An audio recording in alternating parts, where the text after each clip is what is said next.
Why is it so hard? Part 2, physical activity. So just one point that I wanted to recap on quickly from the last video, just because it will lead quite nicely into this video, is just that we're evolved to live in a world where food and so energy is scarce.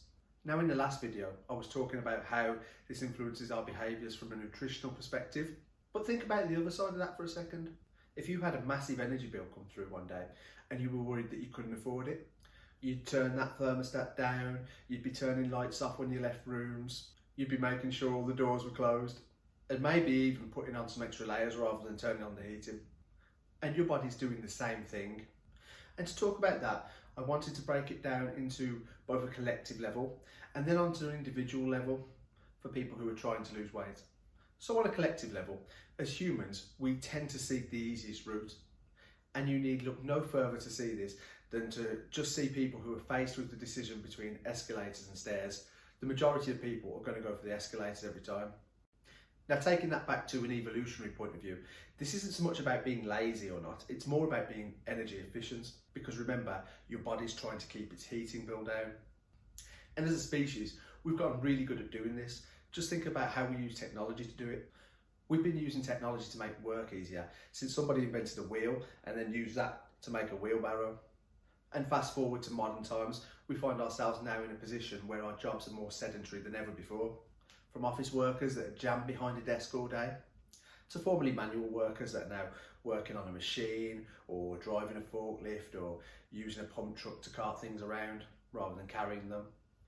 And then we get home tired because we've spent most of our productive hours at work. And maybe we're a little bit stressed too, depending on the person and what it is they do. The last thing that most people want to do when they finish a hard day's work is then go and engage in an active hobby. Technology has made it so that I can easily be entertained by Netflix instead, while ordering my groceries on Amazon that will arrive the next day. And then using the same phone, I'll order a takeaway, all without leaving the sofa. How energy efficient is that? Now on an individual level, we see individual bodies trying to save energy too. Subconsciously, in response to losing weight, your body's NEAT will drop. So NEAT, or non-exercise activity thermogenesis, is basically the energy that you use not doing planned exercise, such as standing, holding your posture, blinking, fidgeting, speaking. And we do this all day. So when you subconsciously start to fidget and blink a little bit less, you end up burning far fewer calories than you otherwise would have.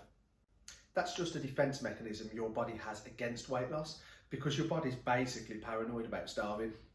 But that's just one way that your body tries to fight off weight loss. There are others, such as your body becoming less sensitive to leptin. Leptin is a hormone that basically is produced to tell your brain that you're full.